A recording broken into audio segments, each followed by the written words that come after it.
Don't try this at home. Whoa! 3, 2, 1, let's go. In this souped-up series of Mythbusters, There's so many things that could go wrong right now. the team is taking it to the test track If I knew what was going to happen, we wouldn't be doing the test. to tackle everything from fuel economy Your results may differ. to stunts Get out, get out, get out! and speed. Let's drive. Wow! They're throwing it in reverse, slamming the brakes, and driving downright dangerously I'm gone in a puff of smoke. so you don't have to. Discover the science behind the most legendary automotive myths. Buckle up for Motor MythBusters Test Track. In this program, He disappeared in a cloud of smoke. our investigation is where the rubber meets the road. I have always wanted to do that. Adam and Jamie test mythical ways of fixing a flat. No! No!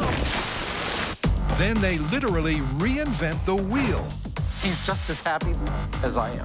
to see if square wheels Our lives have officially become a cartoon. can give you a smooth ride. But first, the team is burning rubber Race Prep V8 that's running at about 375 horsepower. to find out if a tire can really catch fire.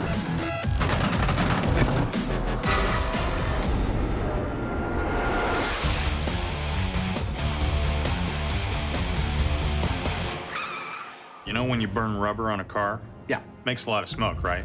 They say where there's smoke, there's fire. That's what this next myth is about. If you spin a car tire fast enough and for long enough, it'll actually catch fire. You bet. How do you want to test it?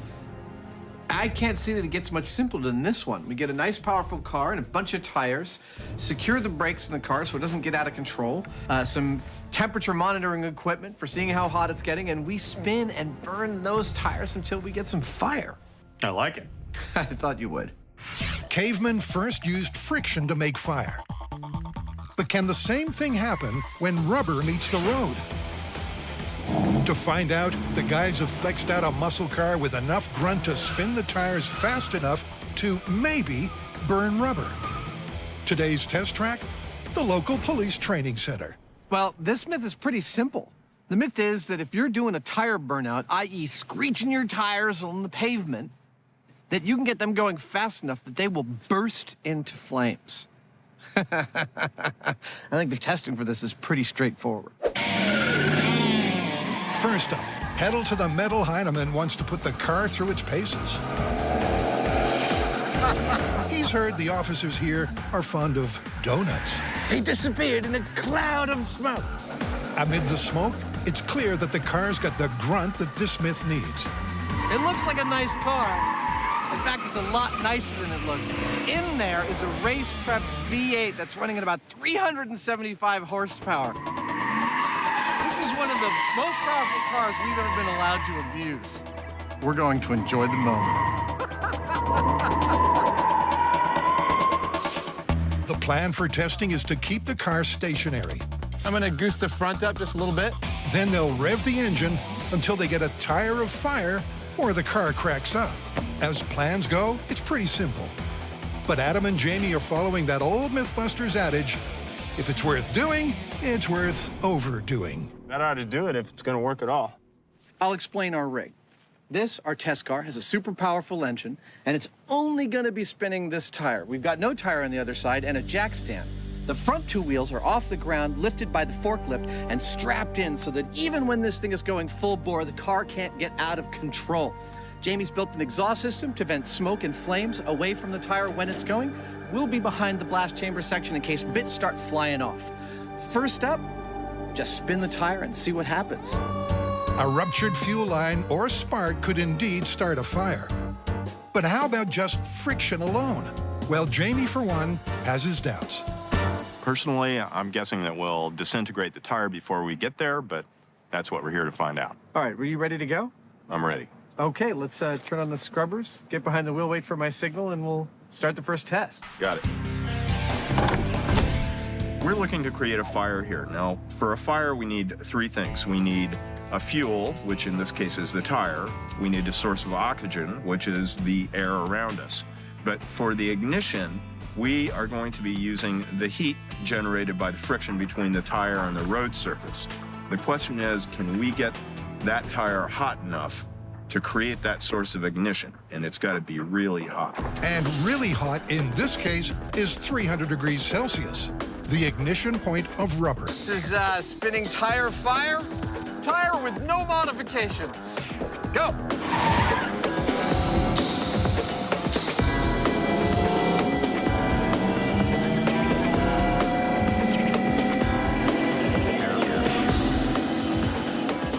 Jamie redlines the engine for over a minute. But there's no sign of flame. And with the car at full tilt, the question is, what will blow first, the tire or the engine? Oh! Stop! And there's your answer.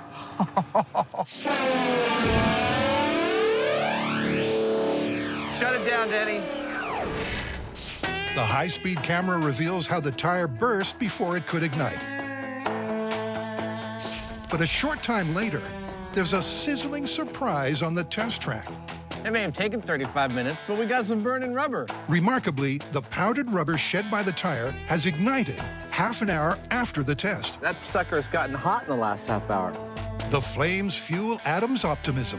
What we saw in this tire dust after Jamie burned the rubber was smoldering smoke. That was small particles of this acting kind of like coals in a barbecue. They were being converted to smoke by heat. And enough of them propagated that while we were eating lunch, the thing caught on fire.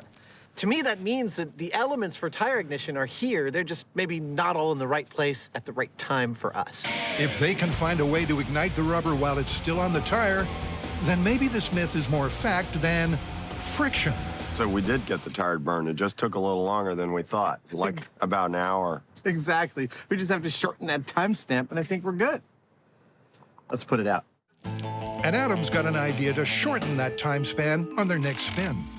If we get the tire spinning up really fast, we got some really hot temperatures, and then we add sparks, which could happen if a piece of equipment's dragging from the bottom of the car, maybe that is going to get us the ignition we're looking for. Bright Spark Adam has rigged an angle grinder to a sheet of metal to get more sparks than the 4th of July. It'll do that for about 45 or 55 seconds. Once more, Jamie climbs into the hot seat, at this time with an oxygen mask. All right, dude, you're good to go. I'll start the sparks once you start to burn. Yeah, we got sparks going.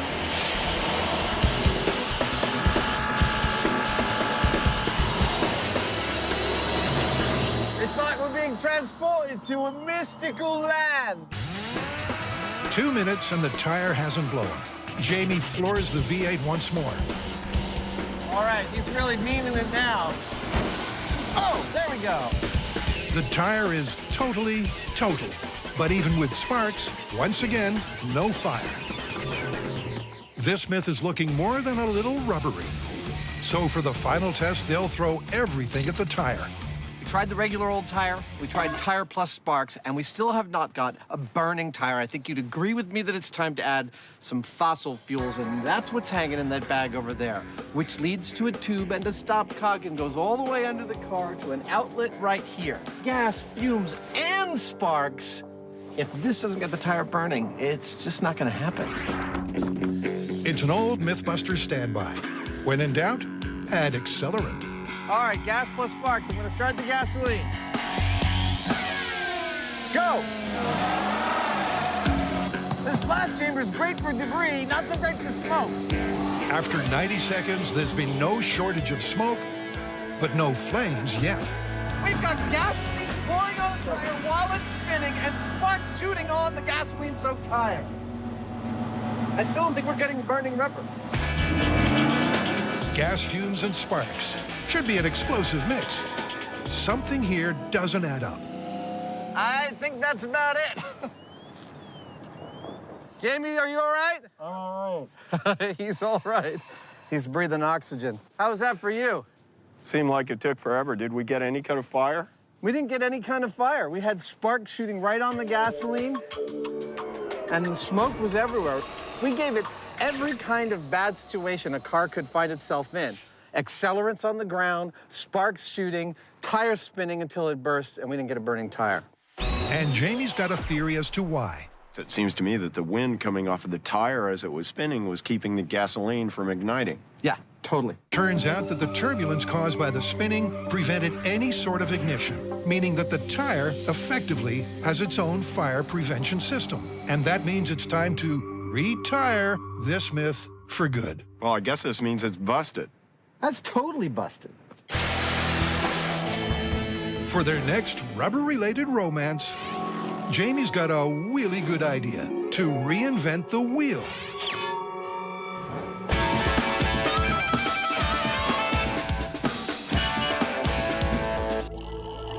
Hey, what you doing? Daydreaming. What is a Heinemann daydream about? Square wheels. Like, what if you put square wheels on a truck? I would imagine it would give you the roughest possible ride. It would be the clunkiest imaginable ride. Well, it wouldn't to start, but if you went fast enough, it'd eventually smooth out, wouldn't it? You're wondering how fast you have to drive with square wheels in order to get a smooth ride. Yeah. That's great. I think we should put it to the test. According to the myth, at a fast enough speed, the difference between square and round wheels would disappear. But can this really be true? Or is this a myth that's headed back to, wait for it, square one? What's your plan for these square wheels? Well, pretty much everything that we need for this is going to be really abused. So the wheels we're going to have to design to be able to take all of the stress. The truck's going to have to be really heavy duty. It's going to have to be four-wheel drive and have a big torquey engine in it. Super beefy wheels, super beefy truck. I think we should also add in there some nice objective way of measuring the smoothness of the ride we get. Like we compare it to a round-wheel drive and see how close we can get. Instrumentation. Precisely. Okay. What I'm trying to figure out here is that if we took a wheel like this and changed it into something shaped more like this, a square, how fast would we have to go to stay on the corners like so and actually end up with a smooth ride? Whether that's possible or not, at what speed that occurs, that's what we're trying to find out. Yep, they're reinventing the wheel and have come up with a design that's reinforced at the center and corners. It's incredibly complex, and with so many individual pieces of steel, it'll need to be laser cut. And thanks to the magic of television, Our parts are here? They're here. that takes no time at all. That is gorgeous. Man, those are so pretty. Let's set one up. Okay, these come in like this. This goes here. This is from years of building Legos without looking at the instructions. These laser cut parts are absolutely gorgeous. They're coming together beautifully, and Jamie and I have quite an efficient little assembly line going here. You can't tell, but he's just as happy as I am. And once the Mythbusters get their heads down, their hubs are soon looking like the wheel deal. Nice. Want to grab a side? Let's put it on the ground. Yeah, this is how the tire goes on, right? Hopefully. That has a satisfying ring to it, doesn't it? It really does. It rings like a bell. It's so pretty. I'll be right back. Jamie's on a roll. Next off the production line, I hope it works. a set of custom tires. And they're all ready for the rubber How's it look? to meet the rim. Much better. Dude. I was able to just put it on by hand. Wow. That is a square wheel. Thanks to their ingenuity and hard work, the Mythbusters have squared the circle. Doing that makes me nervous. Now they can load up and hit the road Get out of here. for a familiar test track. I love this tarmac. Nice day for a bouncy ride, huh? Absolutely it is. Let's get started. To objectively determine just how bumpy the ride is, the team is installing electronic sensors Good to go. to track the vibration on the suspension, the steering column, and of course, the passengers. And with the test track set, That looks festive. they'll be put to use first in the round wheel control. In 3, 2, 1, go. Here we go. Feels like a pretty nice ride so far. As it should be. Yeah. 55 55. and 60. 60 miles an hour. Feels pretty smooth. I think we got a good metric. Yeah. Bring it to a halt and head back to home base. Throw some square wheels on this puppy. Unsurprisingly, the traditional wheels provide a comfortable ride. Something that's backed up by the sensors. Guys, we get anything good? Absolutely. So we see went up to about 60 miles an hour. Steering column and the seat pad are nice low levels of vibration as we'd expect. That looks like a really good baseline. Yep. We expect this to go way up with the square wheels, I'd say. So do we. Yeah. All right, let's get it. With the baseline set, it's time for the weirdest wheel change in automobile history. This is so wrong. And yet it feels so right.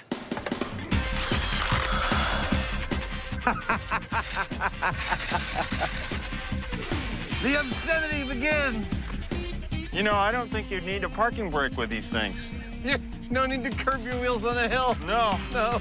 All four wheels are mounted and flat to the ground. But will they even turn? Let alone get up to a speed that could be smooth. I don't think we're going to get a smooth ride out of these square wheels. But more than that, with all of them flat, I seriously imagine that the first quarter turn, the first time the truck boonk and lands on that second part of the square, that the truck may look at that as an accident and just shut down. We might not even get more than 1/4 turn on this test. Well, as the other MythBusters mantra goes, there's only one way to find out. But that's a way that first involves a suit up for safety. Because with the world's first set of square wheels doing the spinning, the MythBusters are taking no chances. Let's do it. I'm ready. All right, here we go. The moment of truth. Square wheels, smooth ride. All four wheels flat. In 3, 2, 1, go. They're off to a bumpy start. Whoa! Hey! That's smooth right out. But as Jamie accelerates, the ride seems to get smoother. Ooh, that's a... Whoa! At least until it suddenly stops altogether. Something's dreadfully wrong. Yeah, we're sitting sideways. We're sitting sideways and we're not level. I know. Whoa! Oh, crap, Jamie. It's bad. Well, there's your problem. What happened? We sheared everything out of that wheel hub. All the bolts. All of them. Well, at least it didn't ruin the wheels. Exactly. The term of art for that is one hell of a ride. For about 5 seconds there, it felt like we were actually getting something approaching a smooth ride. And then everything fell apart. The fact is, this is one of the most powerful trucks we could get our hands on, and driving with all four wheels flat, just too much for it. In that 15-second window, the wheels did get up enough speed to spin corner to corner. But do the sensors confirm that it was smoothing out? All right, Scott, what do you got for us? Well, you can definitely see some trends here. As the speed goes up, the vertical acceleration in the suspension is definitely going down. If I go to the steering column, you see the same trend. As the speed goes up, vibrational energy definitely goes down. So can we call it, was that our smooth ride? Well, it started to smooth out, but then the truck broke and the wheel came off. Yeah, that was almost bone-shattering. But it occurs to me, what if instead of all wheels being flat, we offset two of them to a 45-degree angle? Increasing the periodicity of the points hitting the ground might make the ride smoother and easier on the truck. Yeah, that makes sense, but I start to worry that making things less symmetrical like that might set up some sort of an oscillation in a certain orientation that would end up flipping the truck, and that'd suck. You're totally right. That then says to me that we want to do some small-scale testing. Try different wheel orientations and see which one we feel is both the safest for us, but also might be easiest on the truck. I agree. Okay. After a bone-shaking ride with all four wheels in the same orientation, it's time to experiment with some different configurations. Now this is the orientation we had our wheels in for our most recent ride, and a bumpy bumpy ride. It was. But this is not the only orientation we need to have our 4 wheels. We could mount 2 of our wheels at a 45-degree offset to the other 2, thus doubling the frequency with which one of the points of the squares hits the ground for every rotation. Or we could offset each wheel by 22.5 degrees for every rotation, thus quadrupling the frequency with which one of the points hits the ground. Which one of these is going to give us the smoothest ride? I haven't the slightest idea. That's why we're about to test this in small scale. And for that, they'll need a set of wheels. So Adam brings this out of the woodwork. I think that's a good start. Then it's time to tune up the treadmill to give it a run. All right, let's try this. First off, a little recap of why 4 in-sync wheels are so uncomfortable. Ow. But will offsetting the wheels by 45 degrees decrease the jolt factor? Much better. Wow. I didn't expect that to be so nice. Let's ramp it up. All right. 2 wheels offset diagonally at 45 degrees is a clear improvement. Yeah! But will the 22.5-degree combination be even better? The way this works is that one's always flat, one's always at 45, and the other 2 are in the middle. Okay. Ooh. That's the oscillation I was worried about. Yeah. That's what we don't want to do because that's what is going to flip the truck at speed. A closer look at the 22.5 proves that the chassis is bouncing up and down and side to side, making the 45-degree offset the most stable configuration. Our small-scale test showed that the best configuration was to have 2 opposing corners with their points down, the opposite 2 corners with their flats down. That balances things out the best, and so that's what we're going to do full scale. So it's back to the test track for take 2. Our lives have officially become a cartoon. With the wheel hubs back in shape after their last outing, it's time for the truck to get squared. There it is. This time, 2 diagonal wheels are offset by 45 degrees. Our creation, she's ready to take life. With the sensors mounted and the MythBusters wrapped up in their safety gear, All right, sir, you ready for this? Ready as I'll ever be. will they get that smoother ride, fair and square? Square wheels, smooth ride, 45-degree diamond formation, and 3, 2, 1, go! Oh! Whoa! Yeah! Come on, baby! Oh, that's not bad! To begin with, the offset wheels are smoother. Yeah! Holy... Wow! And as lead-footed Heinemann gets the truck up to speed, Dude, this is not bad! 18 miles per hour! Keep going! Wow! Come on, faster! it continues to improve. That is, until the wheels can take it no more. Wow! Woo-hoo-hoo! Wow! That was intense. That wasn't half bad when you got up to 20 miles an hour. I got no brakes, though. I think the truck didn't like it too much. I don't think it did either. Did we lose all 4 tires? I think so, although one of them just sort of stayed on the truck and just not on the wheel. Once we were up to speed, once we were up to the fastest speed we could get, which turns out to be about 18 miles an hour, I have to admit that I am impressed with how smooth that ride was. It was smoother than I thought it was going to be. Let's put it that way. Adam thinks the ride evened out, but was it enough to ever be called smooth? So how does the data look? Well, here's your speed in red, and you can see where you kind of slowed down and there's a lot of vibration. As you sped up, the vibration of the steering column really starts to trend off. Well, that's pretty much just what we felt in the cab. Yeah. Awesome. The ride was progressively smoother, but it was also progressively destructive, with the tires and brake pads coming off completely. Well, that was one of the worst things that ever happened to that car. It was fun, though. Absolutely. It does make me think, though. You got an idea? I do. Awesome. Okay, so while square wheels might not be the most practical choice on the tarmac, they did begin to smooth out at pace. And Jamie's got an idea to test how the 4-sided rubber rims might come into their own. Oh! Whoa! Yeah! So they've repoed to the waste management facility in Altamont. This is like the weirdest sport ever. Sorry. It's like bowling towards a Hoosier with witches' hats. I don't know what you would call that. Where the guys are setting up a dirt road test track.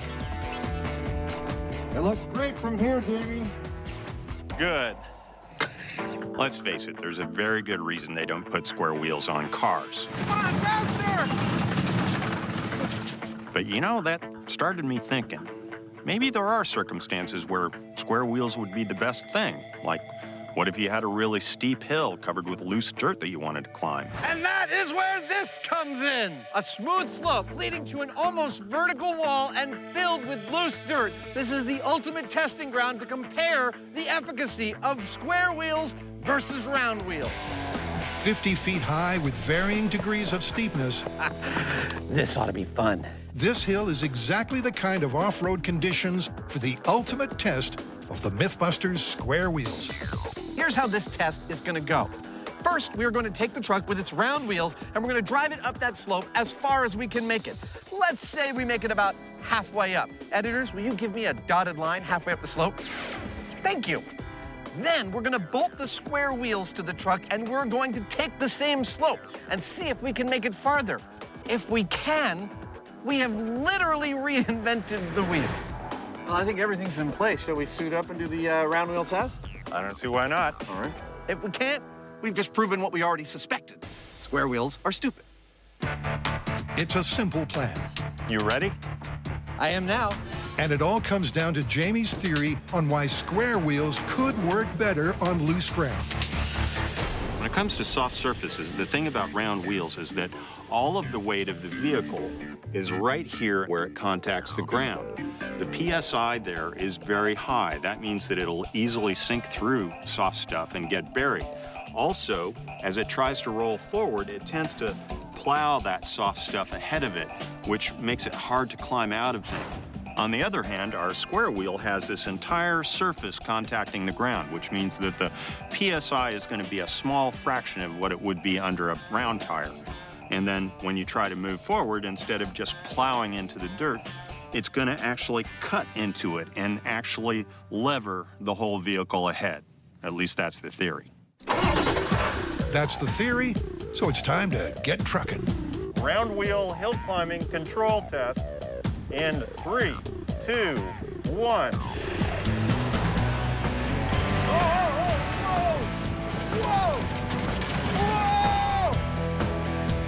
Think that's as high as you can go? I think so. That's pretty darn high. Yeah. Halfway up the hill, and the round wheels can't get a grip on the loose earth. So the benchmark to beat has been set. What do we do now? I don't know. Back down slowly? If I can. Ooh. Which means the MythBusters must return to the start line Ho, ho, ho! That is intense. and swap out their wheels. It's like one of those, what are we doing moments. I think we have more of those moments than we do the normal ones. Well, it's now or never. Can the square wheels make it past halfway and make a molehill out of a mountain? You scared? Nah. Just a little hill. And we've got square wheels. Exactly. This is Square Wheels, the final hill climb. And 3, 2, 1, go! Oh yeah, come on, man. Yes, yes, yes, come on. Break that line, break it. Yes, oh, come on, faster, more. No. Ah! Just like the round wheels, the spinning square wheels can't get purchase on the loose ground. All right, we're going up real slow now. Hill climbing and square wheels. Go. So for take 2, the Heinemann goes for a slow and steady approach. This is promising. You're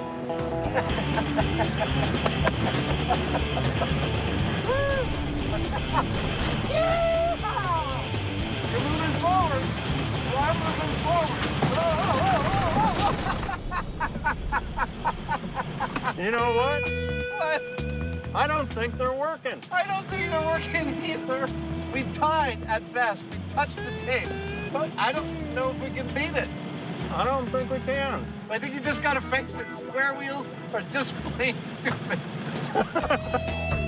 It seems the Mythbusters had to reinvent the wheel to discover that square wheels are just too, well, square.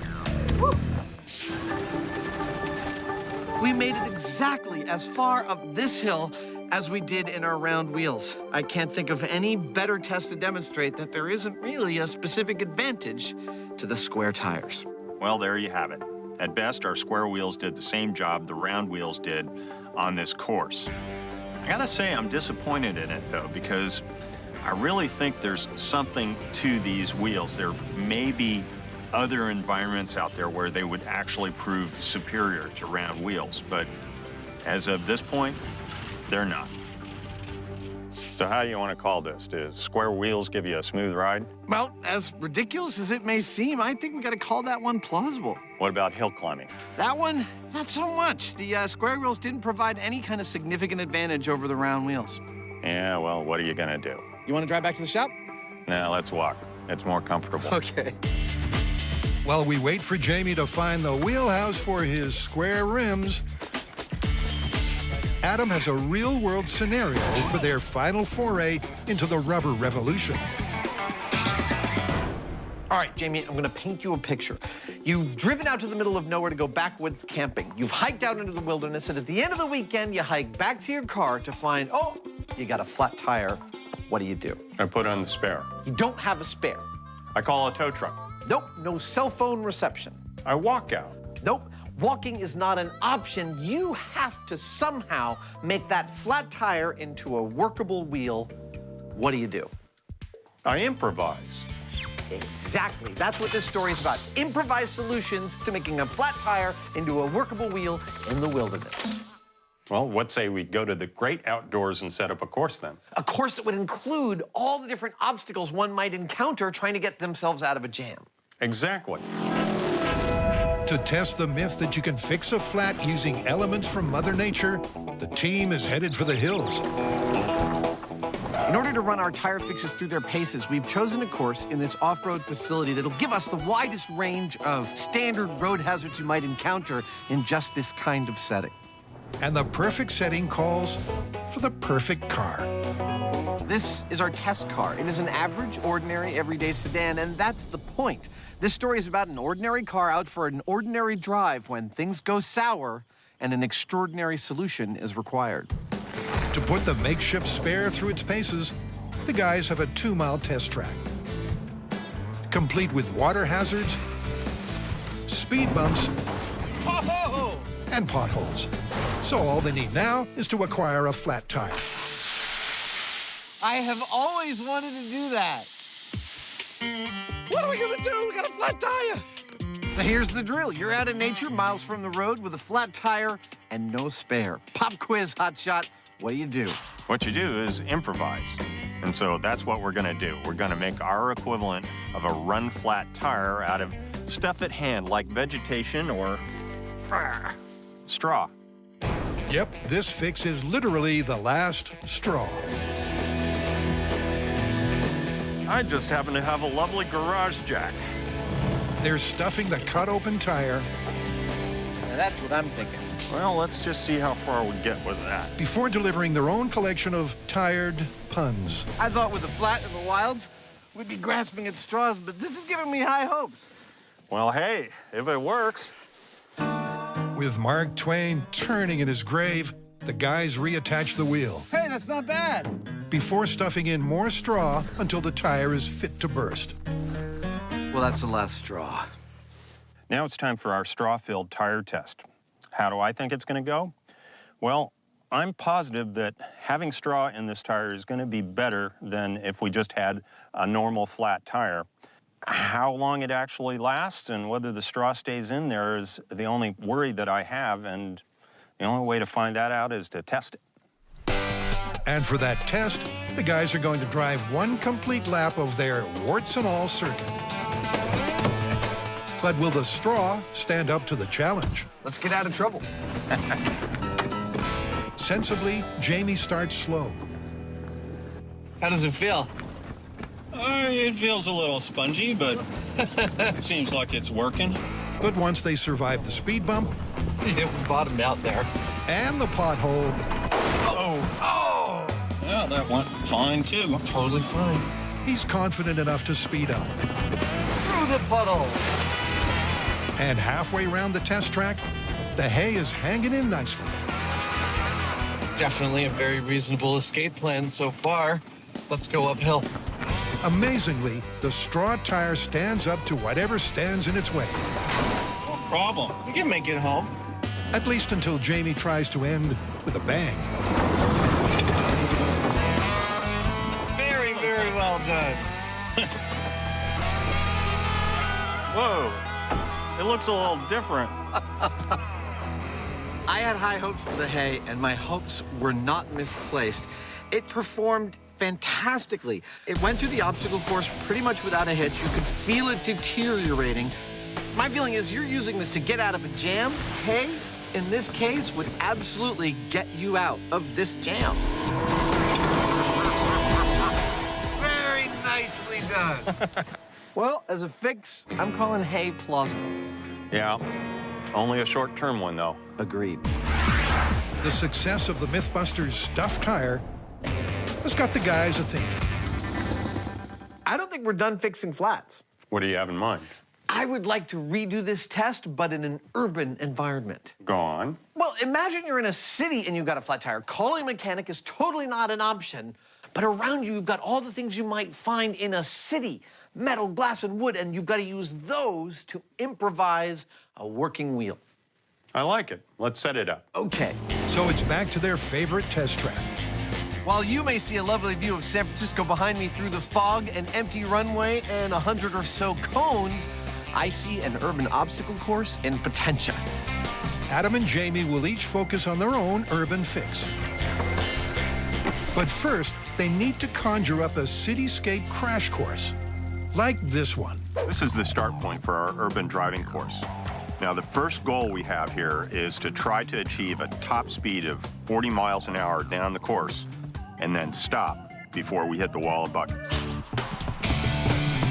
Why the wall of buckets? Well, in an urban environment, you need to be able to speed up and slow down quickly because you could hit something. On the theory that our wheel solutions may not allow us to do that, I've built a wall that we can hit safely. Each of these 5-gallon buckets is quarter full of water, so when we hit it, instead of totaling our car, we spill a little water. Next up is the slalom. The goal here is to snake our way back through this course without losing control. The slalom ends here, where in the final test of urban driving, we will have to parallel park our car between these two blue cars. That is, if we make it that far. And with everything set, the urban fixin' can commence, starting with Jamie. Technically, there's nothing stopping you from rolling on a flat tire, other than sooner or later you're going to cut through it and you'll end up on the steel rim. So I figure, let's just try rolling on the steel rim. It's a typically simple solution from the Heinemann. Wrenching a tire from its rim and then attaching that rim to the wheelbase. Job done, in theory. As far as riding on a steel rim is concerned, we've got a couple of things to be concerned about. And the first is balance. This steel rim is a lot smaller than a normal tire, and so it makes the car kind of lopsided. The other thing is that the steel is not going to grip the road as well as a rubber tire will, and so we've got traction issues. Whether either of these things turn out to be a problem as far as handling, that's what we're going to run the course to find out. Steel rim, no tire. In 3, 2, 1. All right, go. Oh. As per Jamie's prediction, the terrible traction makes for a slow start, Oh, feel that acceleration. which means reaching the required speed Come on, you gotta get to 40 miles an hour. before braking ahead of the wall Come on, almost there. is seriously challenging. Stop, stop.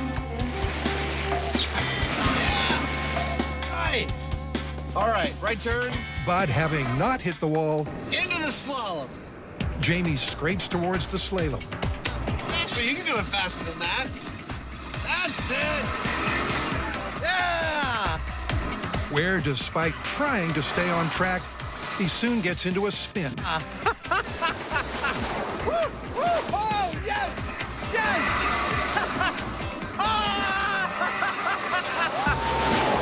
But after a quick recovery, all that's left is the parallel park.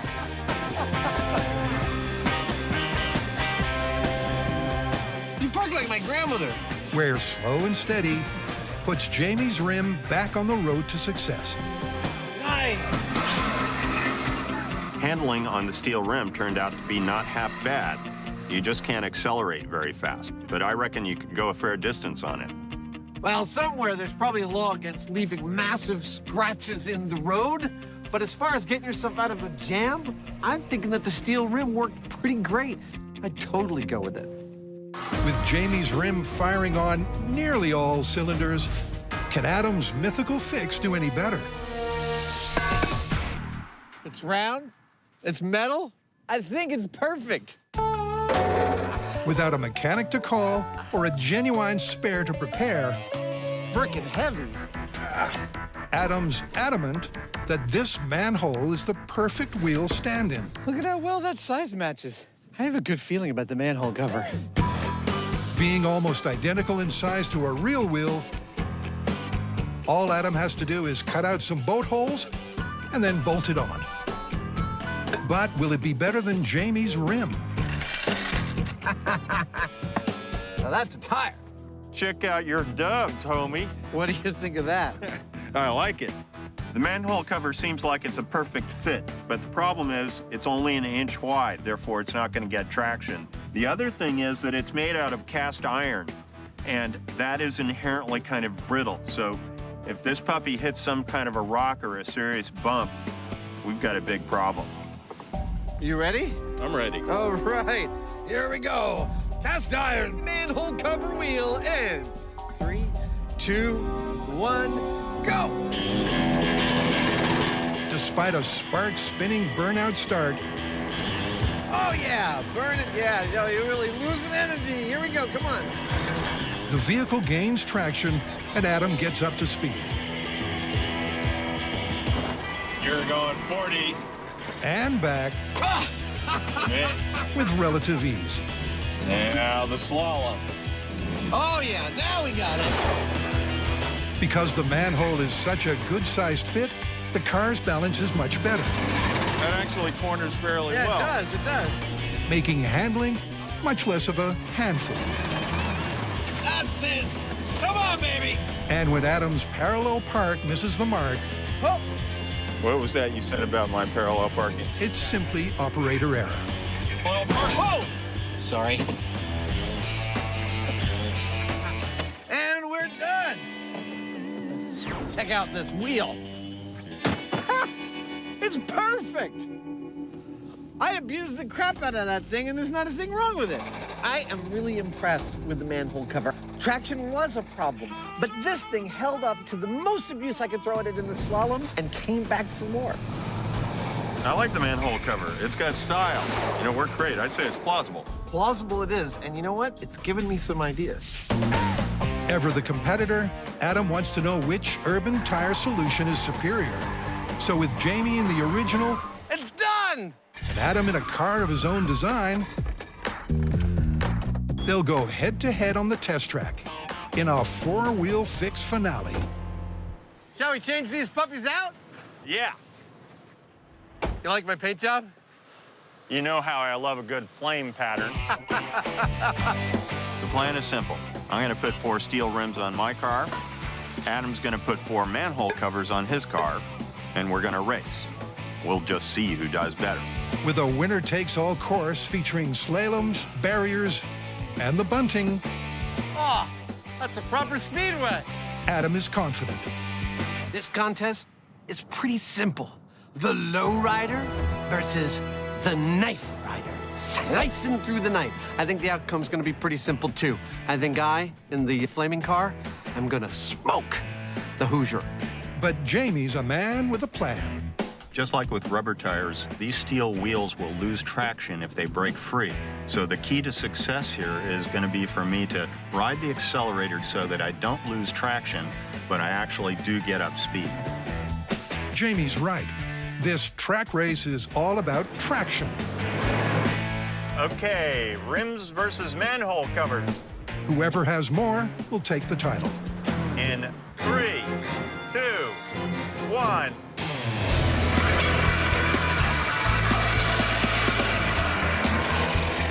And right from the get-go, Oh, he's way ahead of me. Come on. Jamie takes a commanding lead, Yeah, baby. while Adam has just a fraction of the traction. Oh, no. And although Jamie doesn't have enough control to steer clear of the crash barrier, he is beating Adam hands down.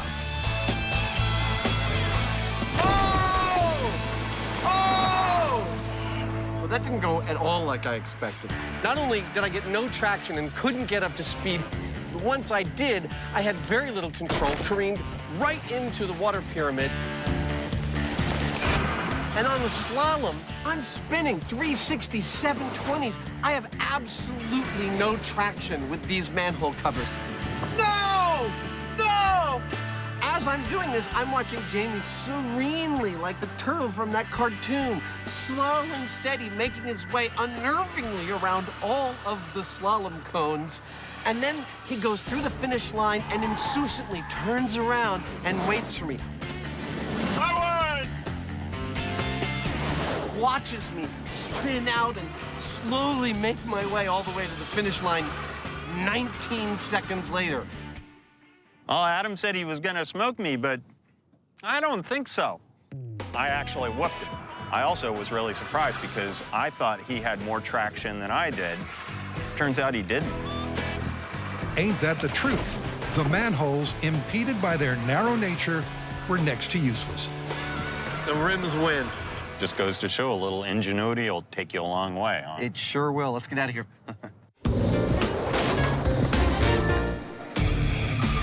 And so the rubber meets the end of the road, I think that's about it.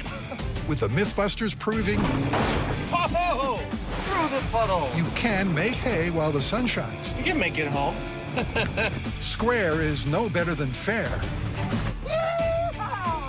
A spinning tire won't catch fire. And if you run out of rubber, you can still run at the test track.